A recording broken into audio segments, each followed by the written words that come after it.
भारत माता की। भारत माता की।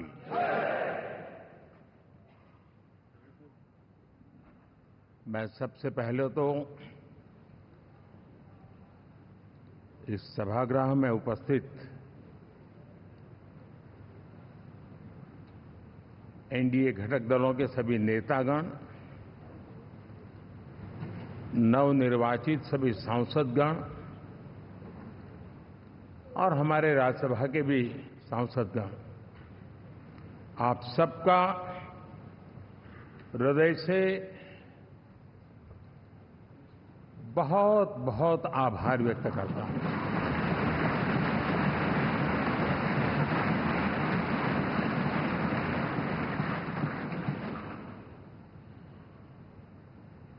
मेरे लिए खुशी की बात है कि इतने बड़े समूह को आज मुझे यहां स्वागत करने का अवसर मिला है।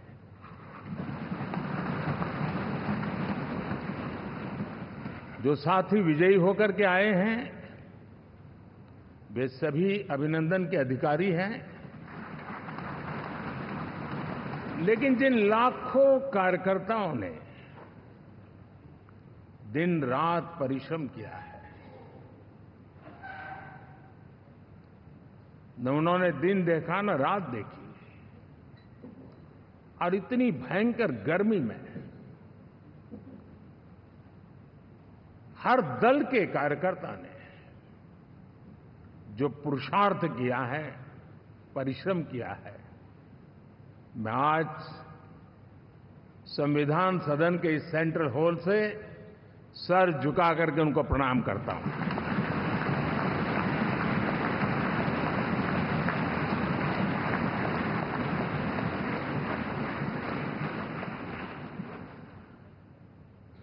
साथियों, मेरा बहुत सौभाग्य है कि एनडीए के नेता के रूप में आप सब साथियों ने सर्वसम्मति से चुन करके मुझे एक नया दायित्व दिया है, और इसके लिए मैं आपका बहुत बहुत आभारी हूं।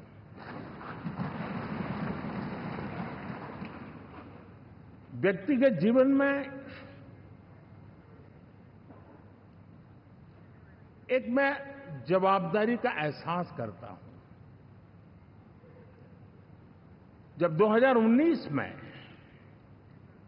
इस सदन में मैं बोल रहा था, आप सबने मुझे नेता के रूप में चुना था, और तब मैंने एक बात पर बल दिया था, विश्वास। आज जब आप मुझे फिर से एक बार ये दायित्व देते हैं, इसका मतलब है कि हम दोनों के बीच, हम आपस में विश्वास का सेतु इतना मजबूत है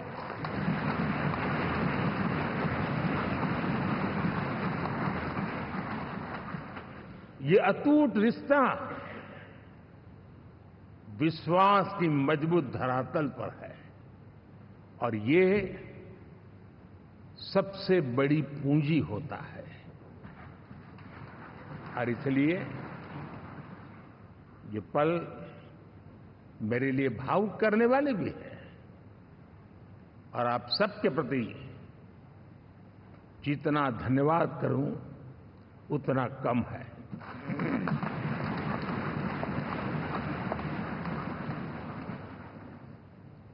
साथियों,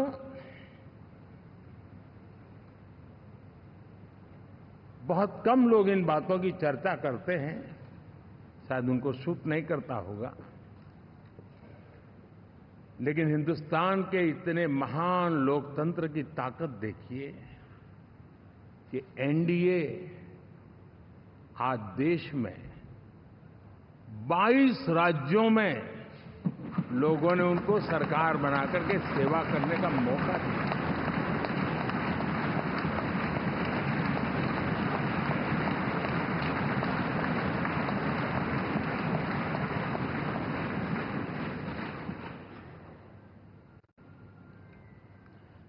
हमारा ये अलायंस सच्चे अर्थ में भारत की असली जो स्पिरिट है, जो भारत का आत्मा है, भारत की जड़ों में जो रचा बसा है, उसका एक अर्थ में प्रतिबिंब है।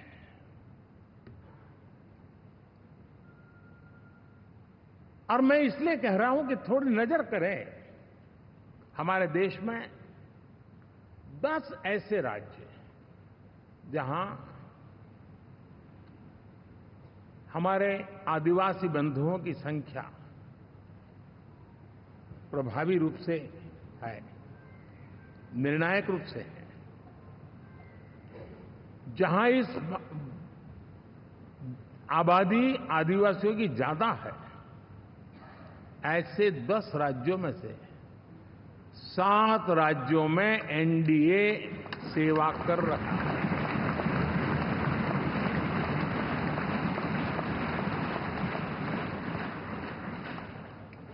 साथियों, हम सर्वपंथ संभाव के हमारे संविधान को समर्पित है और देश में चाहे हमारा गोवा हो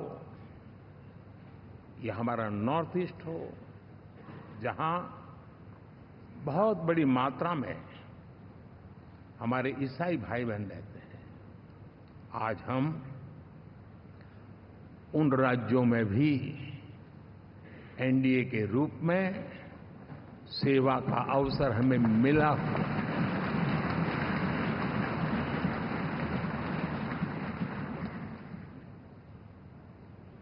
साथियों, प्री पोल अलायंस हिंदुस्तान के राजनीतिक इतिहास में और हिंदुस्तान की राजनीति में गठबंधन के इतिहास में प्री पोल अलायंस इतना सफल कभी भी नहीं हुआ है जितना कि एनडीए हुआ है।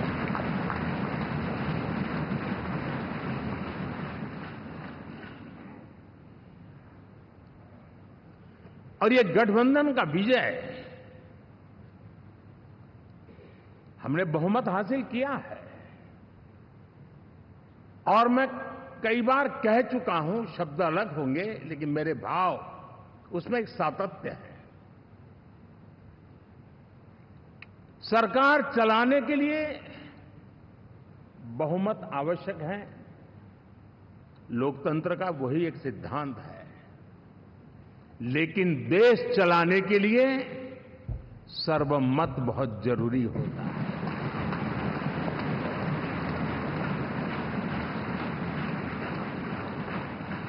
और मैं आज देशवासियों को यहां से विश्वास दिलाना चाहता हूं कि आपने जिस प्रकार से हमें बहुमत देकर के सरकार चलाने का सौभाग्य दिया है, ये हम सबका दायित्व है कि हम सर्वमत का निरंतर प्रयास करेंगे और देश को आगे ले जाने के लिए हम कोई कोर कसर नहीं छोड़ेंगे।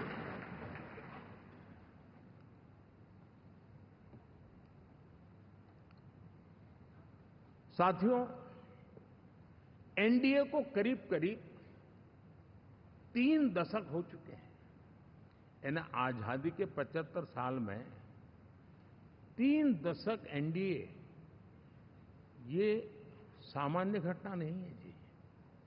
विविधता से भरे हुए अपनी लोकतांत्रिक और सामाजिक रचना के बीच में ये 3 दशक की यात्रा एक बहुत बड़ी मजबूती का संदेश देती है।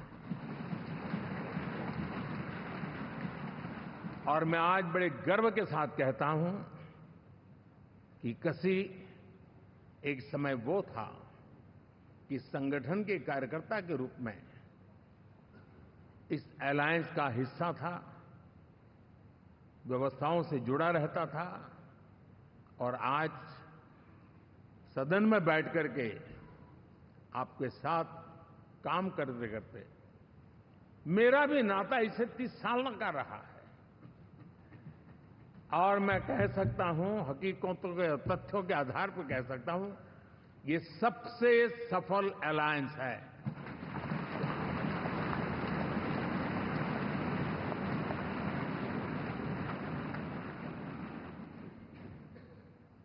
हम गर्व से कह सकते हैं कि 5 साल का टर्म होता है। इस अलायंस ने 30 साल में से 5-5 साल के 3 टर्म सफलतापूर्वक पार किए हैं और अलायंस चौथे टर्म में एंटर कर रहा है।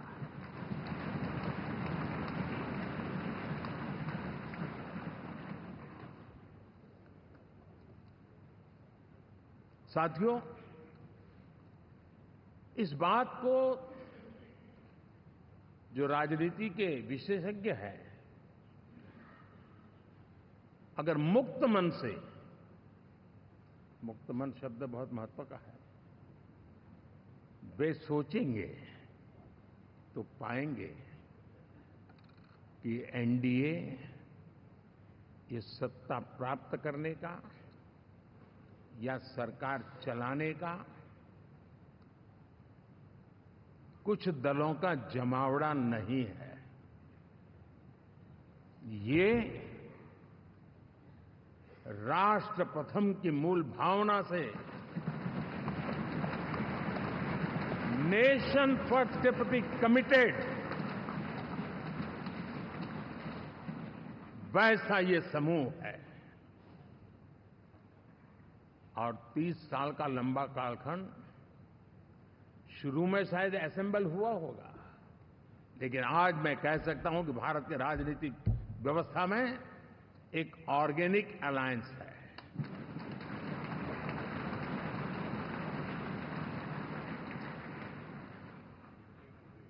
और ये मूल्य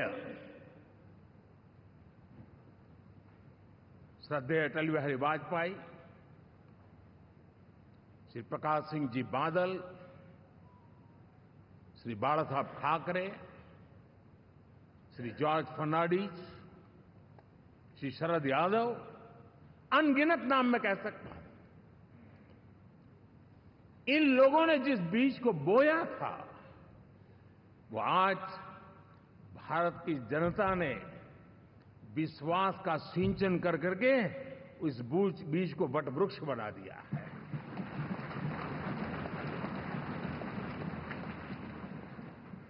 और हम सबके पास ऐसे महान नेताओं की विरासत है और हमें इसका गर्व है।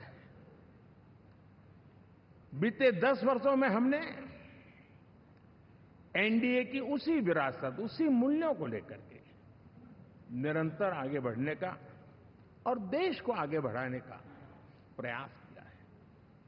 जैसे मैंने कहा, मुक्त मन से राजनीति के विश्लेषक अगर विश्लेषण करेंगे तो देखेंगे कि एनडीए का जो लोग दिखते हैं ना, उसमें एक कॉमन चीज नजर आती है और वो है गुड गवर्नेंस। इन सबने अपने अपने समय में, अपने अपने कार्यकाल में जब जब जहां सेवा करने का मौका मिला है, गुड गवर्नेंस इस देश को दिया है। और इस प्रकार से एनडीए एक प्रकार से, एनडीए कहते ही गुड गवर्नेंस ये अपने आप पर्यायवाची बन जाता है। साथियों, हम लोगों के सभी के कार्यकाल में, चाहे मैं गुजरात में रहा हूं या बाबू हमारे आंध्र में रहे हो या नीतीश जी ने बिहार के लिए भरपूर सेवा की हो, हम सबके अंदर केंद्र बिंदु में गरीब का कल्याण केंद्रस्थ रहा है।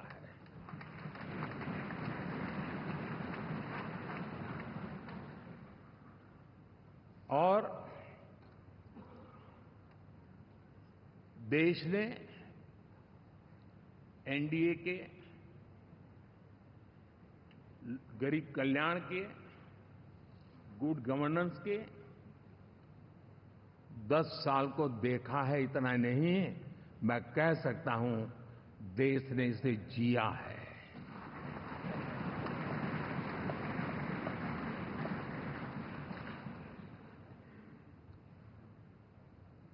जनता जनार्दन ने सरकार क्या होती है, सरकार क्यों होती है, सरकार किसके लिए होती है, सरकार कैसे काम करती है, इसको पहली बार अनुभव किया है।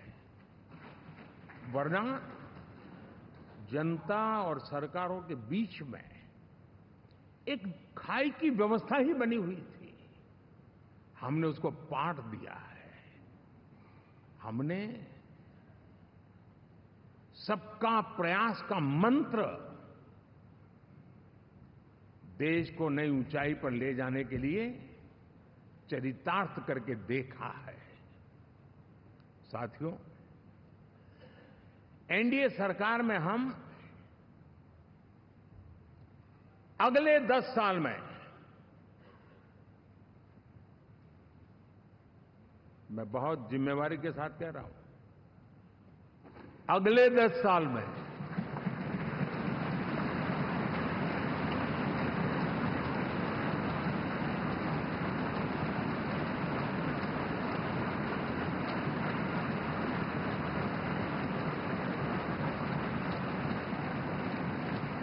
गुड गवर्नेंस, विकास, नागरिकों के जीवन में क्वालिटी ऑफ लाइफ, और मेरा व्यक्तिगत रूप से एक बहुत बड़ा ड्रीम है, मैं लोकतंत्र की समृद्धि को जब सोचता हूं तो मैं चाहता हूं कि सामान्य मानवीय के जीवन में से, और खास करके मध्यम वर्ग, उच्च मध्यम वर्ग, उनके जीवन में से सरकार की दखल जितनी कम हो उतनी लोकतंत्र की मजबूती है।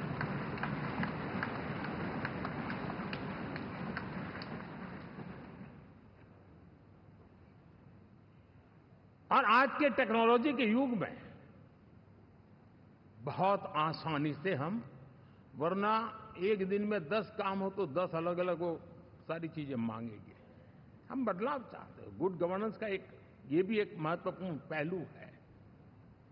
देखिए, हम विकास का नया अध्याय लिखेंगे, गुड गवर्नेंस का नया अध्याय लिखेंगे, जनता जनार्दन की भागीदारी का नया अध्याय लिखेंगे, और सब मिलकर के विकसित भारत के सपने को साकार करके रहेंगे।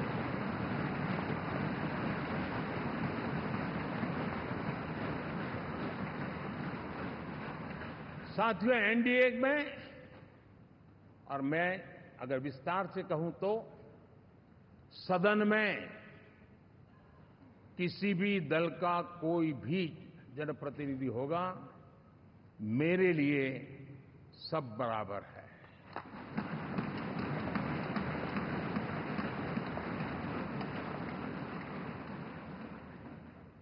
जब मैं सबका प्रयास की बात करता हूं तो मैं सदन में भी, चाहे वो लोकसभा हो या राज्यसभा हो, हमारे लिए सब बराबर है।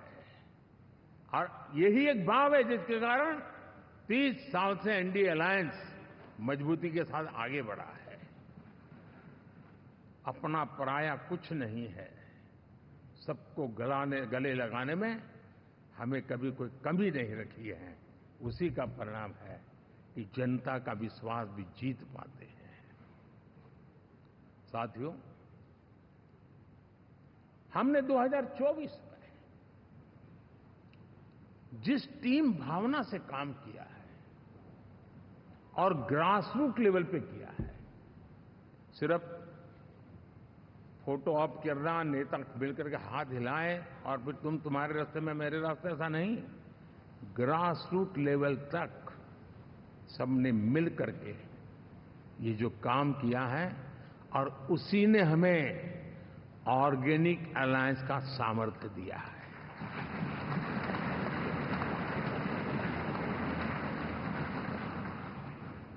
एक दूसरे का सहयोग किया है।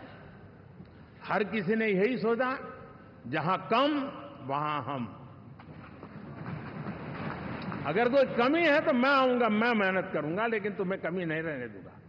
जहां कम वहां हम, ये हर कार्यकर्ता ने जी करके दिखाया है, और तभी तो जीत आती है।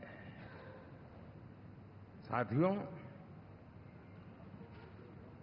कभी कभी मैं कह सकता हूं कि हमारा 10 साल का अनुभव है, भारत के हर क्षेत्र का और भारत के हर नागरिक का जो एस्पिरेशंस हैं, रीजनल एस्पिरेशंस हैं, वे और नेशनल एस्पिरेशंस, इसका एक अटूट नाता होना चाहिए। इसके बीच में हवा तक गुजर न सके, इतना जुड़ाव होना चाहिए, तब देश आगे बढ़ता है।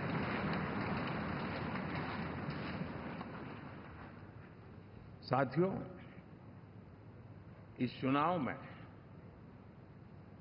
मैं कुछ उल्लेख जरूर करना चाहूंगा, जो मेरी नजरिए से मैंने देखा है।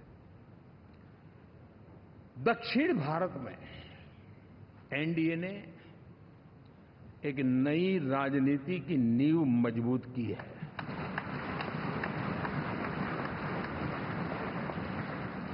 अब देखिए, कर्नाटक एंड तेलंगाना, अभी अभी तो इनकी सरकारें बनी थी, लेकिन पल भर में ही लोगों का विश्वास टूट गया, भ्रम से लोग बाहर आ गए और एनडीए को गले लगा दिया। कर्नाटक और तेलंगाना में दोनों जगह।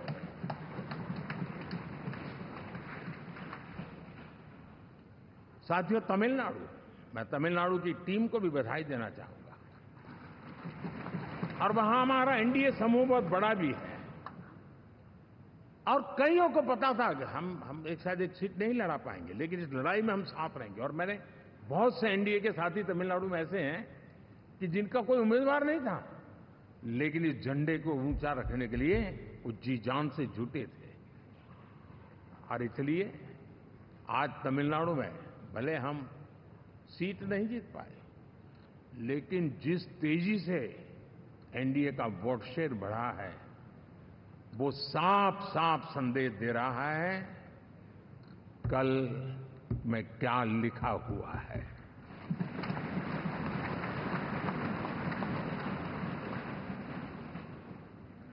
साथियों, पुडुचेरी हो, केरला, हमारे सैकड़ों कार्यकर्ताओं के बलिदान हुए हैं। यूडीएफ हो या एलडीएफ हो, शायद हिंदुस्तान के राजनीतिक जीवन में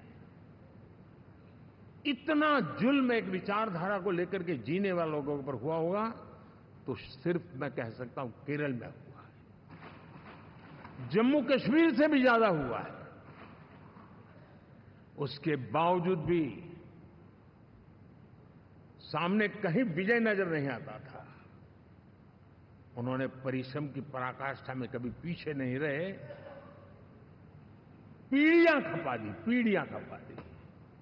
और आज पहली बार संसद में केरल से हमारा प्रतिनिधि बन के आया।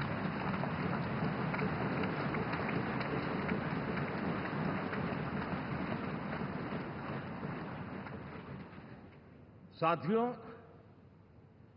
अरुणाचल में हमने लगातार, हमारी सरकार बनती रही है और भारी समर्थन से बनती है।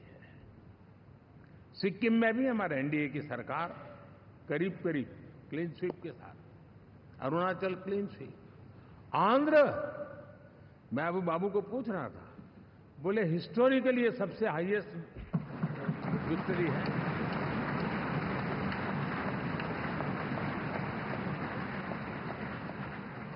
और ये जो यहां दिखता है ना पवन, ये पवन नहीं, आंधी है।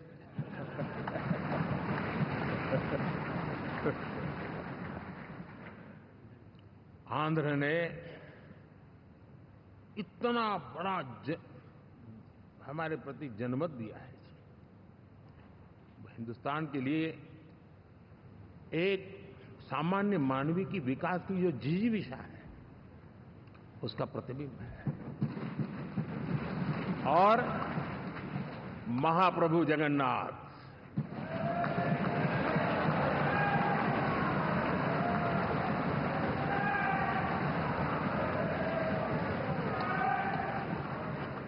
और मैंने अनुभव किया हमेशा। मैं हमेशा मानता हूं ईश्वर के अनेक रूप होते हैं, लेकिन जब मैं भगवान महाप्रभु जगन्नाथ जी को याद करता हूं तो मैं हमेशा मानता हूं ये गरीबों के देवता है।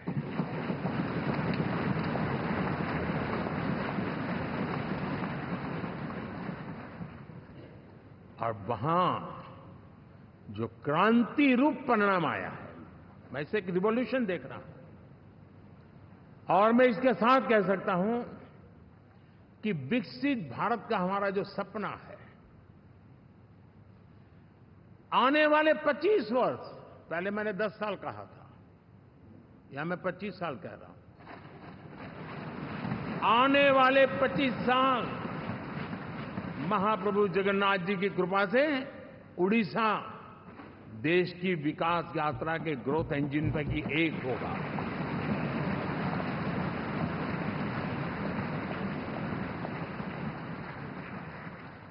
साथियों, हम लोग जब 4 जून के नतीजे चल रहे थे, मैं तो अपने काम में कुछ व्यस्त था। बाद में फोन आना शुरू हो गए, तो मैंने किसी को पूछा, यार ये तो ठीक है आंकड़े वांकड़े, तो मुझे ये बताओ कि ईवीएम जिंदा है कि मर गया?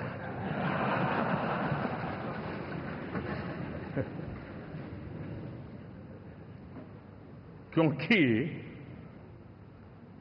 ये लोग तय करके बैठे थे कि भारत के लोकतंत्र और लोकतंत्र की प्रक्रिया के प्रति विश्वास ही लोगों का उठ जाए, और लगातार ईवीएम को गाली देना।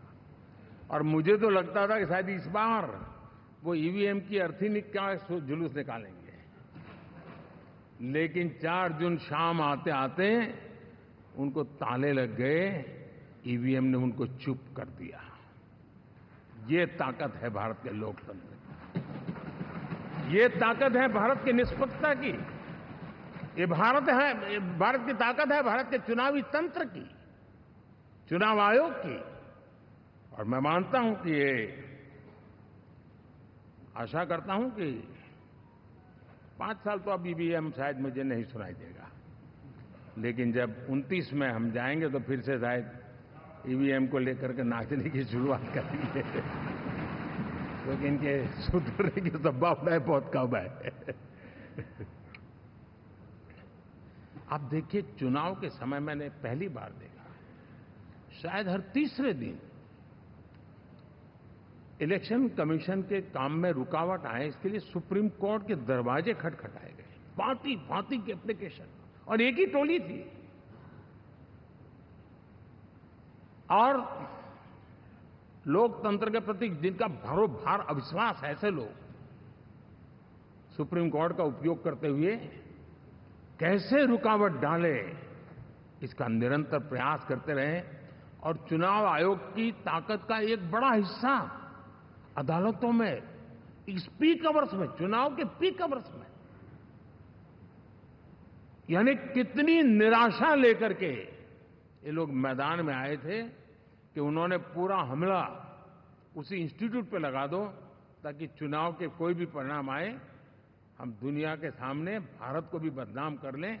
ये षड्यंत्र का हिस्सा था दोस्तों, और कभी भी देश उनको माफ नहीं करेगा। साथियों, इंडी गठबंधन वाले जब ईवीएम का विरोध करते हैं तो मैं सिर्फ एक चुनाव के रूप में नहीं देख रहा। मैं मानता हूं ये लोग मन से पिछली शताब्दी के सोच वाले लोग हैं। वे टेक्नोलॉजी को हम महत्व न समझते हैं, न टेक्नोलॉजी स्वीकार करने को तैयार है। और ये सिर्फ ईवीएम में दिखाई दिया, ऐसा नहीं, यूपीआई में दिखाया। जब हमने कहा कि हिंदुस्तान के लोग डिजिटल ट्रांजैक्शन करेंगे, फिनटेक की दुनिया में आज हिंदुस्तान का नाम हो गया, मानने को तैयार नहीं। आधार आज देश की एक पहचान बना है। मैं तो देख रहा हूं कि मुझे कई देश कहते हैं कि हमें आधार की पद्धति से आगे बढ़ना है, आप कैसे मदद कर सकते हैं। उस आधार को रोकने के लिए सुप्रीम कोर्ट में बार बार जाकर के परेशानियां पैदा की। यानी मूलतः ये प्रगति के विरोधी, आधुनिकता के विरोधी, टेक्नोलॉजी के विरोधी इंडी अलायंस हमने देखा है। साथियों, इस देश के लिए ये भी चिंता का विषय है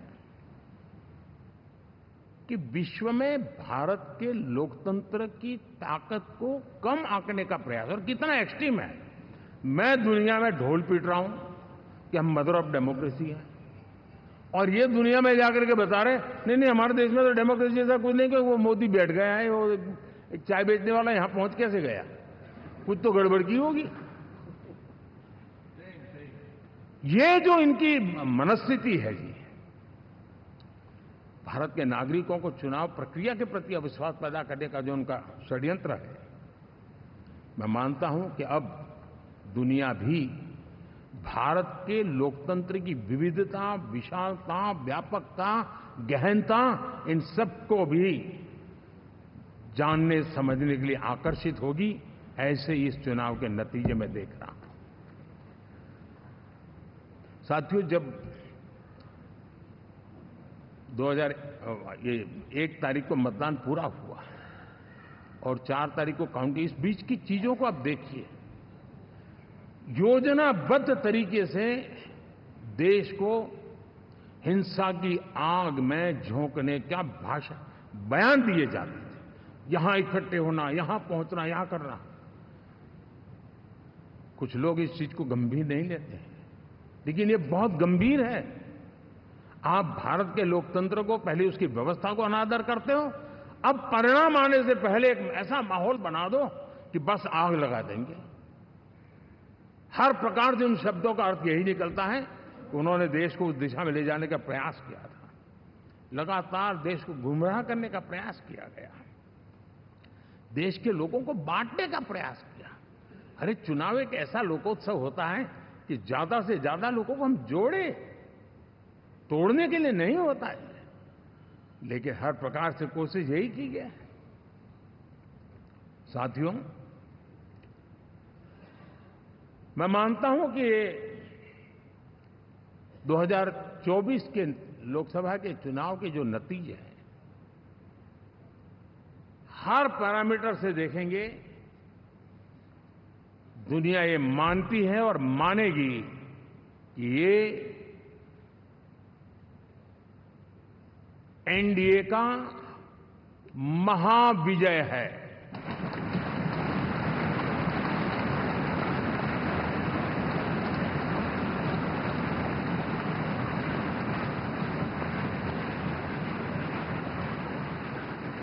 और आपने देखा 2 दिन कैसा चला, जैसे हम तो हार चुके हैं, गए। सब चारों तरफ यही दिखता था, क्योंकि उनको अपने कार्यकर्ताओं का मोरल हाई करने के लिए ऐसे काल्पनिक परेड ये करने पड़ रहे हैं। और साथियों, गठबंधन के इतिहास में अगर आंकड़ों के हिसाब से देखें तो ये सबसे मजबूत गठबंधन की सरकार है।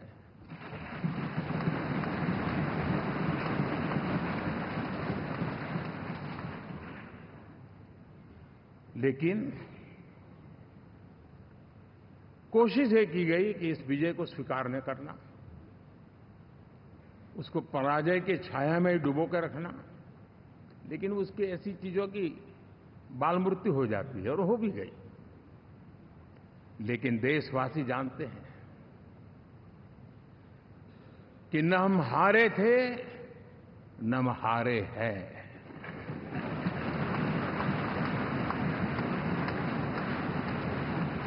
लेकिन 4 तारीख के बाद हमारा जो व्यवहार रहा है वो हमारी वो पहचान बताता है कि हम विजय को पचाना जानते हैं।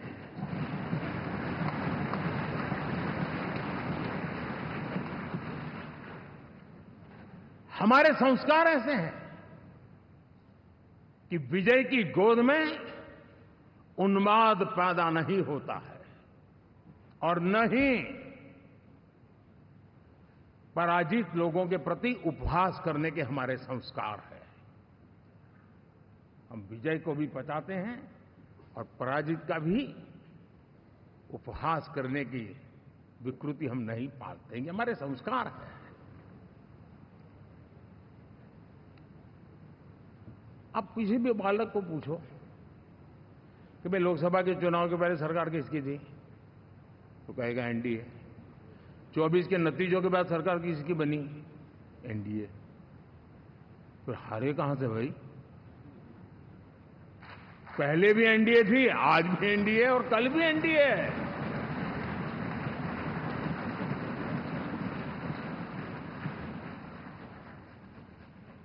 आप सोचिए 10 साल बाद भी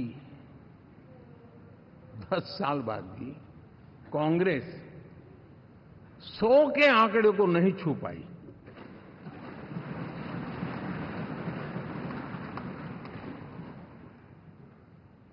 और अगर मैं 14, 19 और 24 3 चुनावों को जोड़ करके कहूं, कांग्रेस के 3 चुनाव जोड़ूं, तो इन 3 चुनावों में जितनी सीटें मिली है उससे ज्यादा हमें इस चुनाव में मिली है।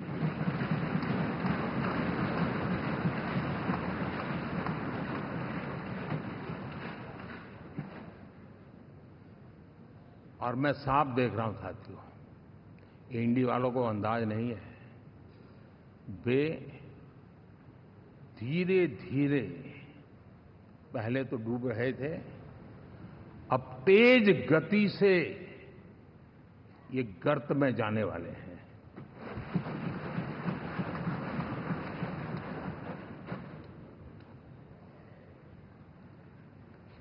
साथियों,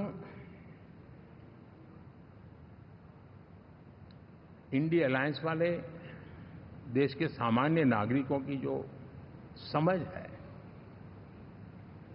आज भी वो उसके सामर्थ्य को समझ नहीं पाए हैं या समझना चाहते नहीं हैं। भारत के सामान्य व्यक्ति की भी एक समझ है और जो जमीन से जुड़ा रहता है ना, वो समझ को छूता है, समझता है, पहचानता है, वो वहां नहीं है।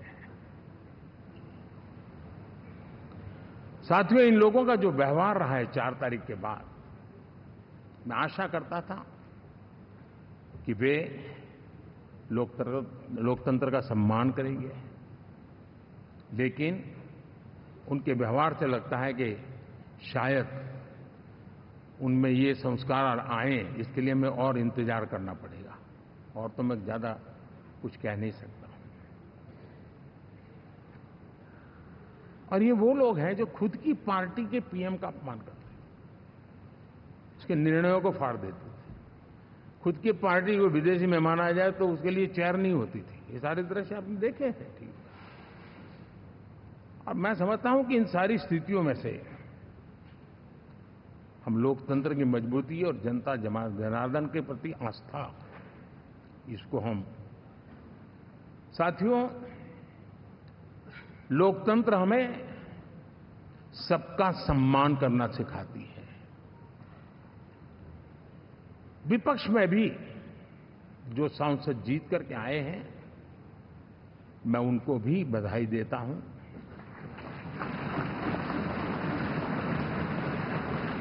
और मैं पिछले 10 वर्ष में एक चीज मिस कर रहा था कि debate, participation, quality of debate मैं मिस कर रहा हूं।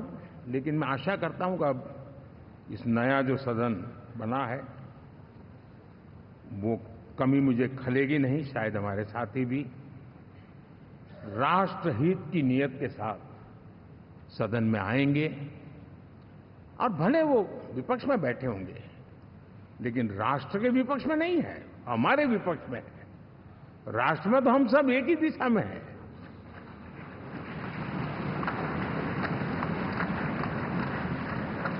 राष्ट्र में हमारा कोई पक्ष विपक्ष नहीं है। राष्ट्र में तो हम 140 करोड़ है और मैं आशा करता हूं कि वो राष्ट्र हित की भावना को लेकर के सदन में आएंगे और सदन को समृद्धि देने में वे कुछ न कुछ योगदान करेंगे। साथियों, 24 का जनादेश एक बात को बार बार मजबूती दे रहा है, बार बार मजबूती दे रहा है कि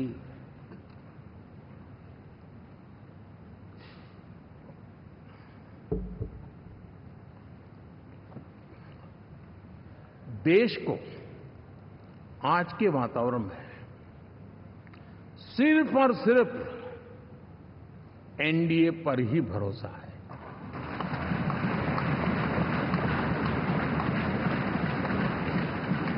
और जब इतना अटूट विश्वास है, इतना भरोसा है, तो स्वाभाविक है देश की अपेक्षाएं भी बढ़ेगी और मैं इसे अच्छा मानता हूं और हम सबका कर्तव्य भी मानता हूं।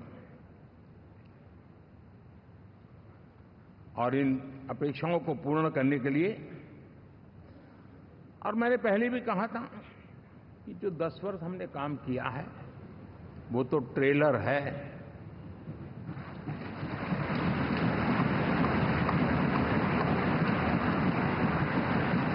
और वो मेरा चुनावी वाक्य नहीं था, ये मेरा कमिटमेंट है। हमें और तेजी से, और विस्तार से, और तेज गति से देश के आकांक्षाओं को पूर्ण करने में रत्ती भर भी विलंब नहीं करना है।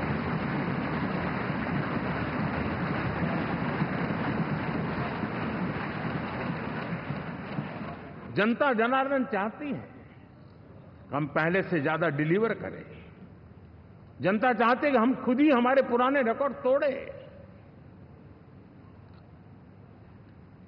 और मैं साथियों एक तरफ एनडीए रखूं, दूसरी तरफ भारत के लोगों के सपने और संकल्पों को रखूं, तो मैं कहूंगा NDA, new India, develop India, aspirational India.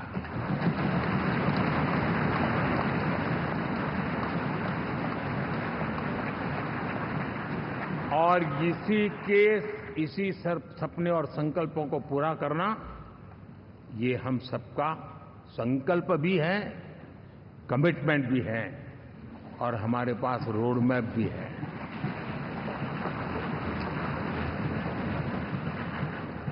साथियों, एनडीए ने हमेशा करप्शन फ्री, रिफॉर्म ओरिएंटेड, स्थिर सरकार देश को दी है। जब जब हमें अवसर मिला हम लोगों ने काम किया है।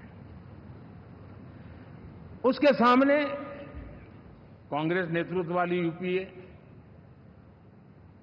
अब उन्होंने पुरानी अपनी छवि सुधारने के लिए नाम बदल दिया, लेकिन पहचान घोटालों की है। आए दिन घोटाले, यही पहचान रही है। और नाम बदलने के बावजूद भी देश उनके घोटालों को नहीं भुला है, उनको नकारा है।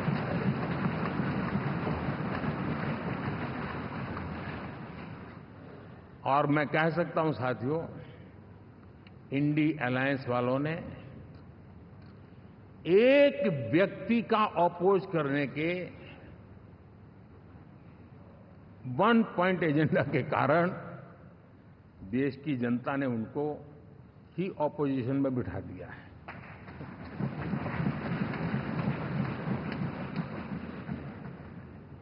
एनडीए विकसित भारत, इस संकल्प को लेकर के चुनाव में गया था। देश के लिए सकारात्मक सोच को लेकर के गया था। देश की युवा शक्ति के सामर्थ्य को समझ करके नए अवसरों को लेकर के देश को आगे बढ़ने की बात लेकर के गया था, जबकि हमारे सामने जो लोग थे वो भ्रम फैलाना, झूठ फैलाना, यही गुमराह करने वाले काम यही करते रहे थे। अब एनडीए और उनका देखें, इवन नामांकन में जाएंगे तो भी आपको देखेगा उनका चुनाव प्रचार, उनका नामांकन, हम लोगों का एक एक दृश्य देख लीजिए और उनका एक एक दृश्य देखिए, कितना बड़ा अंतर है। हर चीज में उनका कैरेक्टर दिखाई देता है।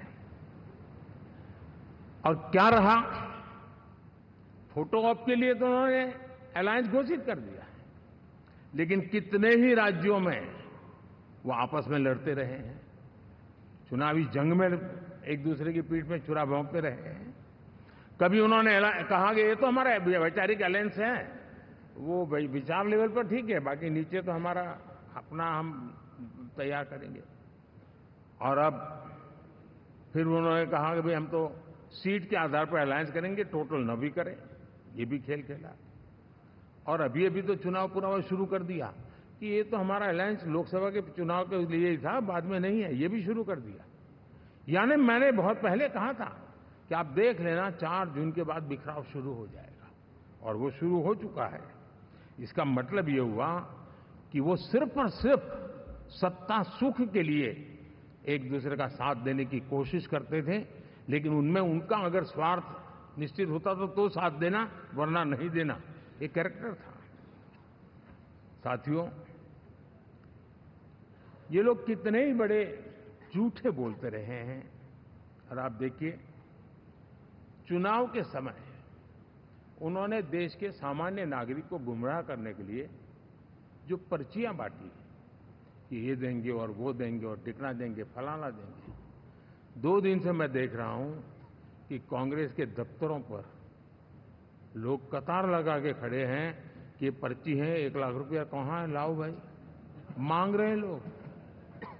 यानी आपने जनता जनार्दन की आंखों में कैसा उनको भ्रमित किया, कैसी आंख में धूल झोंक दी कि वो बेचारा सामान्य नागरिक मान के चलता था, हाँ भाई 4 जून के बाद रुपया मिल जाएगा, इसलिए वो जाके खड़ा रह गया। और अब उसको धक्का मारा जा रहा है, डंडे मारे जा रहे हैं, वहां से निकाला जा रहा है। अब इस प्रकार का चुनाव, ये अपने आप में देश के गरीबों का अपमान है, हमारे देश के सामान्य नागरिकों का अपमान है।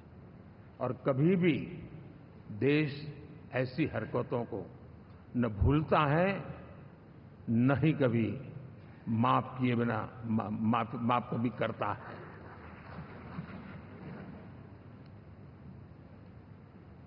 साथियों, हमारे लिए संतोष की बात है कि हम एक कमिटमेंट से काम कर रहे हैं। 10 साल में हमने 25 करोड़ गरीबों को गरीबी से बाहर निकाला है।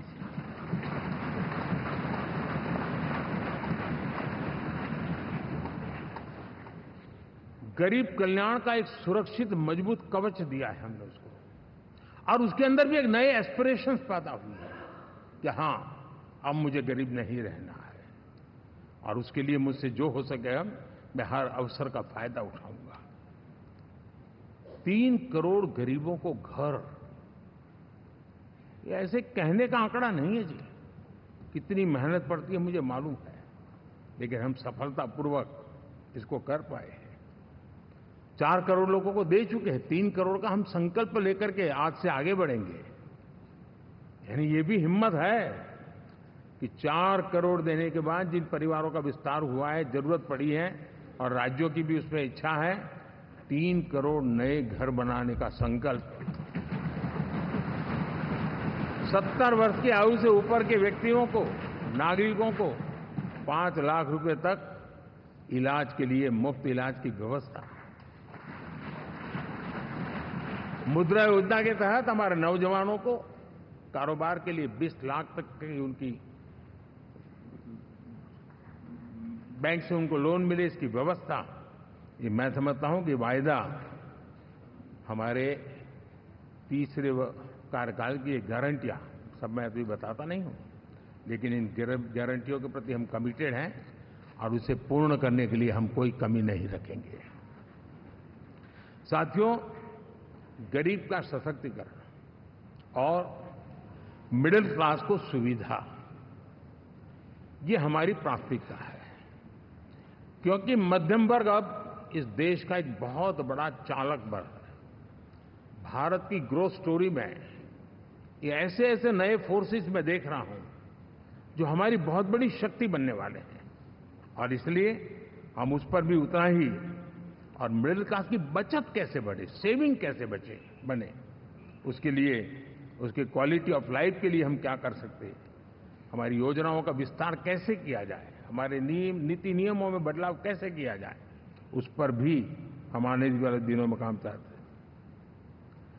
साथियों, पंचायत से पार्लियामेंट तक हमारी नारी शक्ति की सक्रिय भागीदारी, ये हमारा कमिटमेंट है, और हमने हमारे पिछले कार्यकाल में नारी शक्ति वंदन अधिनियम करके उस बात को हमने आगे बढ़ाया है।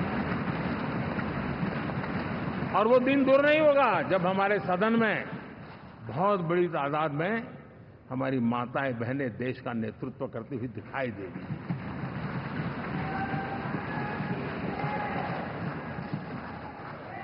इस पूरे चुनाव में हम सबसे ज्यादा महिला उम्मीदवारों को टिकट देने वाली पार्टी रहे हैं, ये हमारा कमिटमेंट है।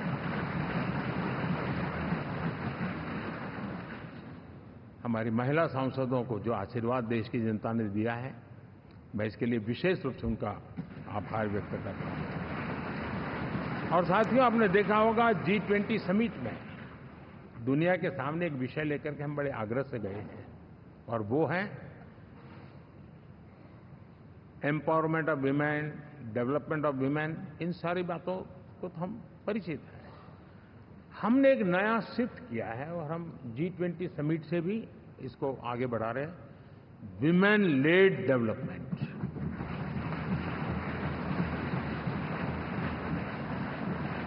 एक बार हमारा इस प्रकार का कमिटमेंट बनता है तो परिवर्तन बिल्कुल साफ नजर आता है। साथियों, एनडीए का ये कार्यकाल बड़े फैसलों का है, तेज विकास का है, और अब हम समय गंवाना नहीं चाहते कि हम 5 नंबर की इकोनॉमी से 3 नंबर की इकोनॉमी पर पहुंचना है।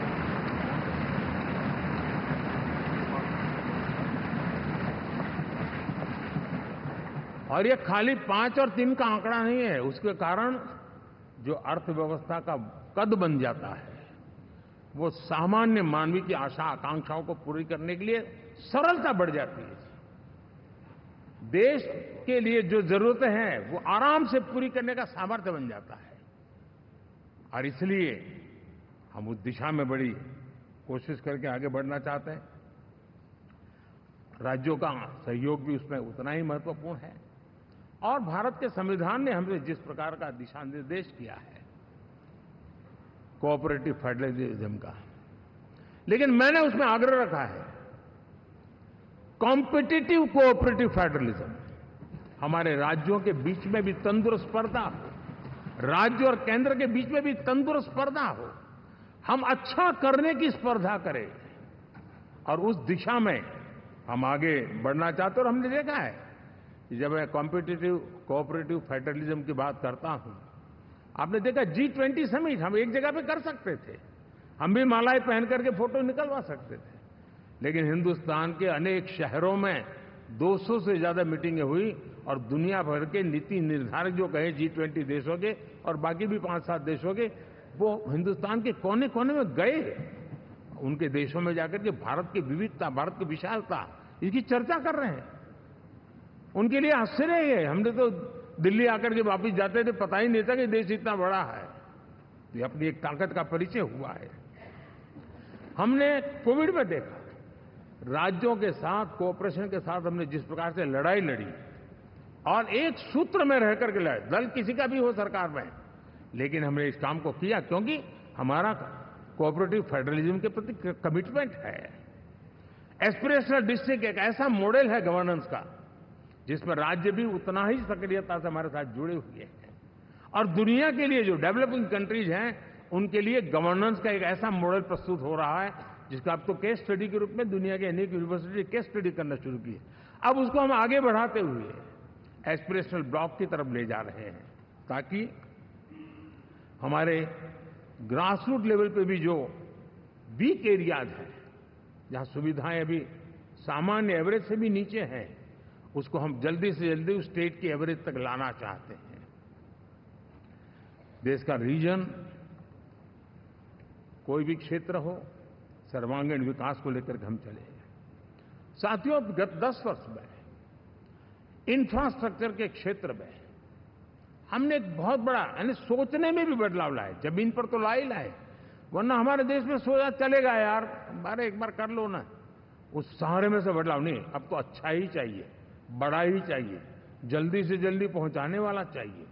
सामान्य मानवीय के मन को हमने इस तरह से प्रेरित भी किया है और पुरुषार्थ करके हमने उस दिशा में काम किया है।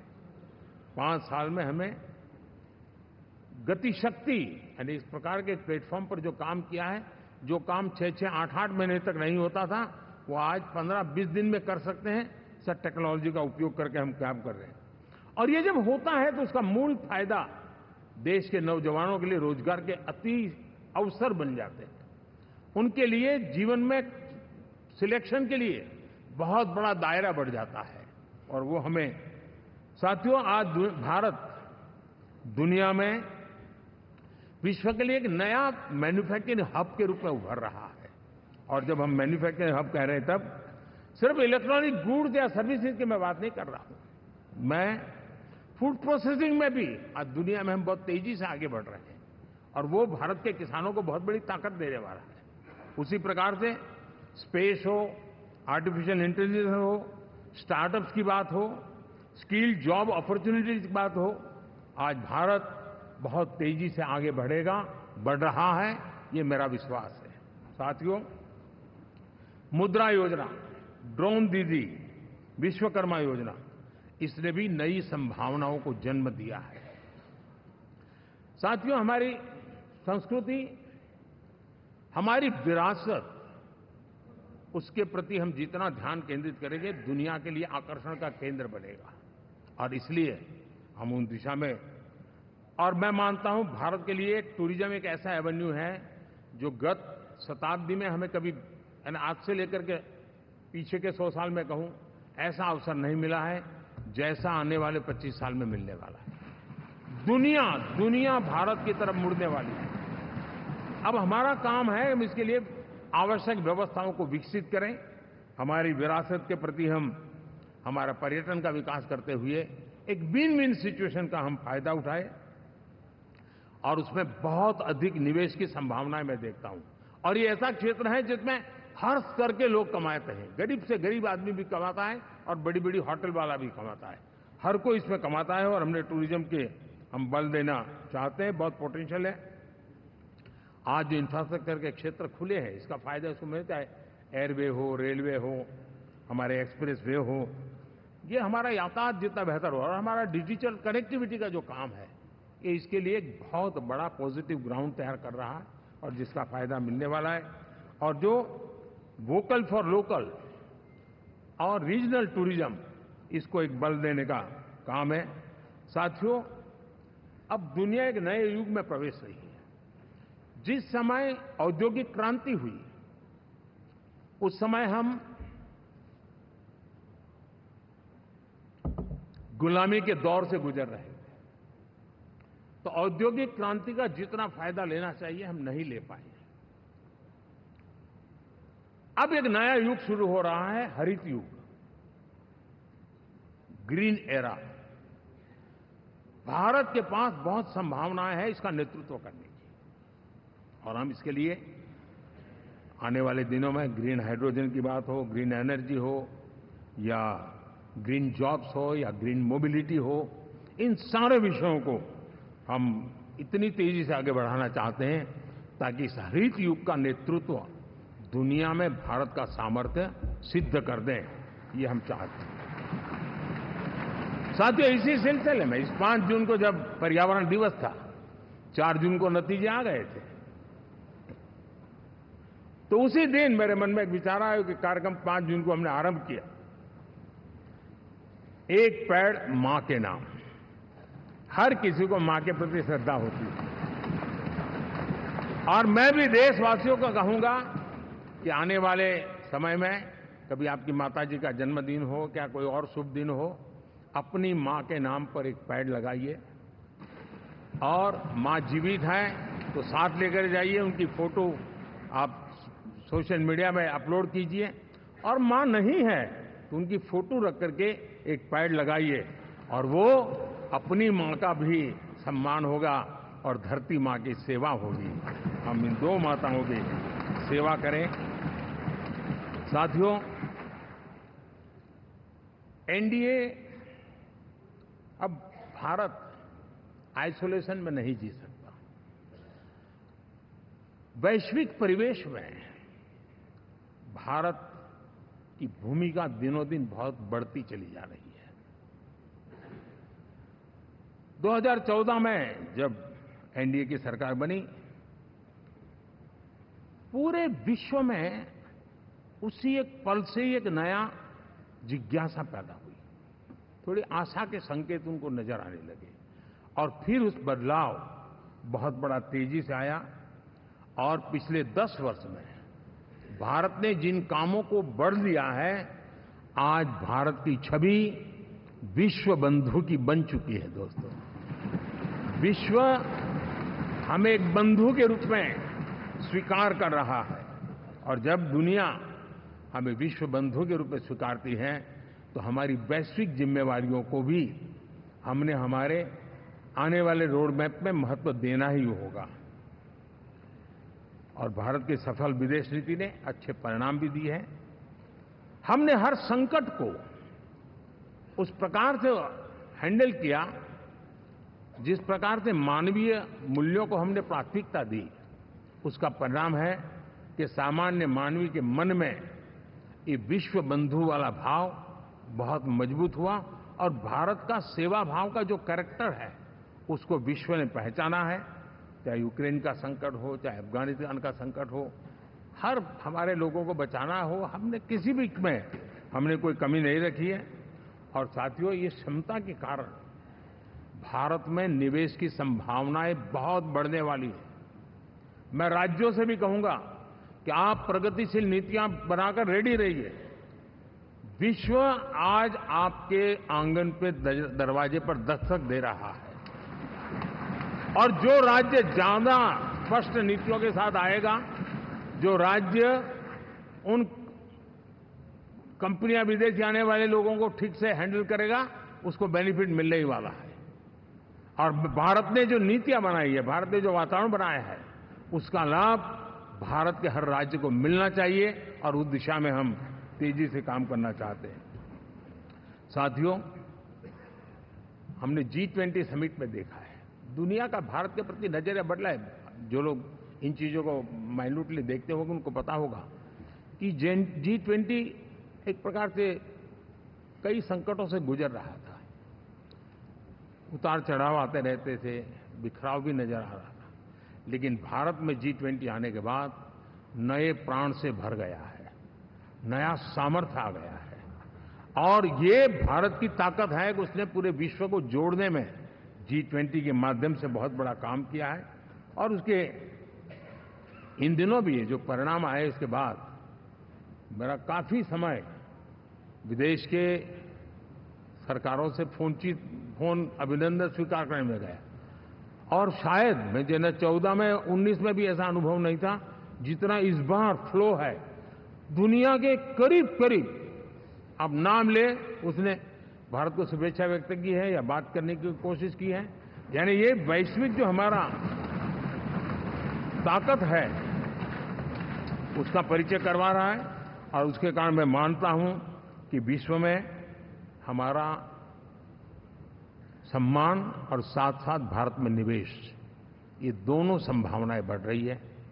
साथियों, हमारे संविधान का 75वां वर्ष है। हम चाहते हैं कि संविधान हमारी संवैधानिक संस्थाओं का संरक्षण भर इसके मात्र के लिए है, ऐसा नहीं। कोई अदालत में धाराओं का उपयोग करके काम करने के लिए नहीं है। ये एक हमारी भावना है, हमारा स्पिरिट है, और हमें इस 75 साल को ऐसे मनाना है ताकि हम संविधान के स्पिरिट को जन जन तक पहुंचाएं। हर जन को संविधान की जो भावना है, कर्तव्य की भावना है, अनेक बात ऐसे इस बात है, उन सब प्रति समर्पण उसका बढ़े, उस दिशा में हम काम करना चाहते हैं। साथियों, छत्रपति शिवाजी महाराज के राज्याभिषेक के 350 वर्ष के उत्सव में देश आज रंगा हुआ है, और हमारे लिए सबसे बड़ी प्रेरणा है, क्योंकि उसमें राष्ट्र प्रथम की भावना है। छत्रपति शिवाजी महाराज को याद करते ही राष्ट्र प्रथम की भावना हमें मजबूती देती है, और इसलिए हम देश में इसी एजेंडा को आगे रखते हुए, और जब इसी समय 350 साल का पर्व आया है, तो हमें अपनी पॉलिसी और परफॉर्मेंस और सामान्य मानवीय का जीवन बेहतर करना है, उसमें जरा भी विलंब नहीं करना है। साथियों, विकास की सारी तैयारियां, रोड मैप लेकर को हम चलेंगे ही, चल रहे हैं, लेकिन साथ साथ हम नए नए सांसद आए हैं, कुछ पुराने सांसद हैं, कुछ ज्यादा अनुभवी सांसद भी हैं। आप देखते हैं कि इन दिनों, पिछले 2 दिन से आप टीवी पे देखते होंगे, एक भी सच्चाई मुझे उसमें नजर नहीं आई। कोई ये कह रहा है, कोई वो कह रहा था, सब मैंने कहा भी जरा पूछो तो ये जानकारी लाते कहां से, गपगोले चला रहे, किसी के खाते में कुछ भी डाल करके चल रहा है। तो मतलब ये थोड़े दिन, क्योंकि 10 साल से ऐसे अवसर नहीं मिले हैं, तो शायद ये उबाल जरा ज्यादा रहेगा। लेकिन आप मान के चलिए जी, ऐसे लोग कोई पहुंचेंगे, बस साहब मेरा अच्छा संबंध है, मंत्री में आपका नंबर कर सकता हूं, आया, हमें भी पता नहीं होता है यार, हो सकता है मिनिस्टर बनने का ये रास्ता होगा तो हम भी गलती से उसका हाथ पकड़ लेते हैं, और वो पता नहीं वो किस खाई में डुबो देता है। कभी कभी तो शायद अब तो टेक्नोलॉजी ऐसी है कि हो सकता है मेरे सिग्नेचर से कोई लिस्ट बाहर निकल जाए कि ये मंत्री बन गए, हो सकता है कोई बुद्धिमान डिपार्टमेंट भी बांट दे। तो आजकल कई लोग सरकार बनाने में लगे हुए हैं, मंत्री पद बांट रहे हैं, पद बांट रहे हैं, व्यवस्था बांट रहे हैं। मैं आपसे आग्रहपूर्वक कहता हूं, और जो मोदी को जानते हैं, ये सारे प्रयास निरर्थक है। वे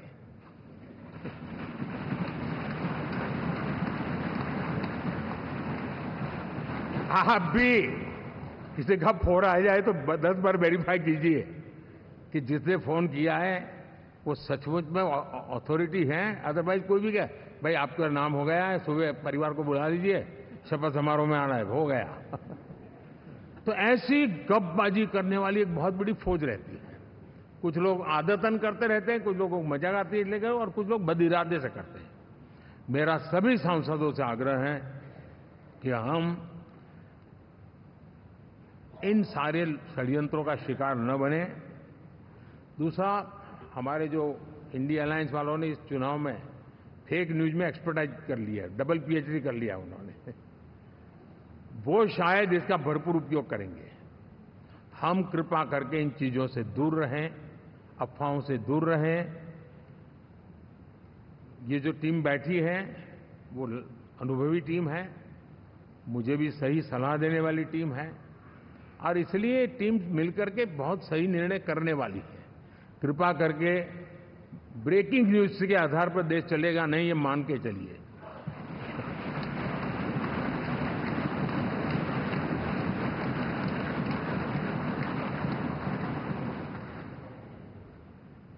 साथियों, विकसित भारत का संकल्प लेकर के हम चले हैं। 3 नंबर की इकोनॉमी पहुंचना मैं जानता हूं, निश्चित रोड मैप के साथ उसको हम पार करने वाले हैं। और मैंने पहले भी कहा था कि मेरा पल पल देश के नाम है, मेरा पल पल आप लोगों के नाम है। मैं 24/7 अवेलेबल हूं।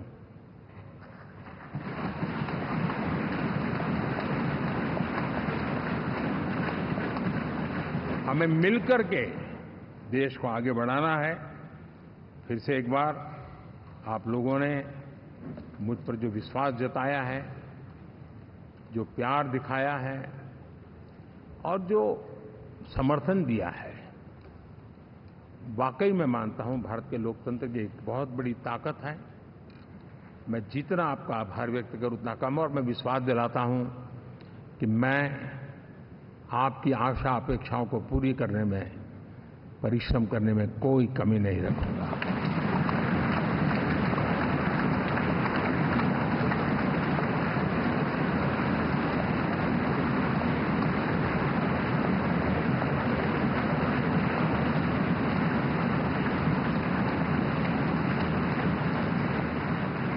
मेरे लिए जन्म सिर्फ और सिर्फ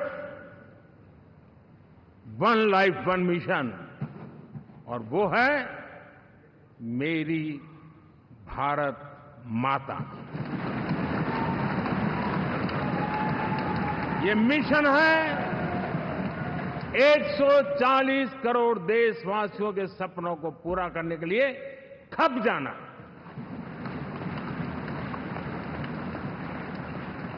ये मिशन है 140 करोड़ देशवासियों को हजार साल की मुसीबतों से जो गुजरी हुई पीढ़ी दर पीढ़ी है, उसे मुक्ति दिला करके सम्मान के साथ विश्व में मेरा हर देशवासी दुनिया उसे देखे तो उसका मन कर जाए, काश ये हिंदुस्तान का है, अरे नजर मिल जाए तो अच्छा होगा। ये मैं स्थिति पैदा करना चाहता हूं। उसका मन लालायित होना चाहिए, हिंदुस्तानी है, अरे यार जरा हाथ मिला लूं, कुछ एनर्जी मुझे भी आ जाए। मैं देश को इस ऊंचाई पे ले जाना चाहता हूं। और साथियों, मुझे पक्का विश्वास है आपका साथ, आपका सहयोग, आपका अनुभव बहुत बड़े परिणामों की संभावनाएं लेकर के आया है। लोकसभा का ये गठन उन सभी आकांक्षाओं को पूरा करेगा। मैं फिर एक बार आप सबका हृदय से बहुत बहुत धन्यवाद करता हूं।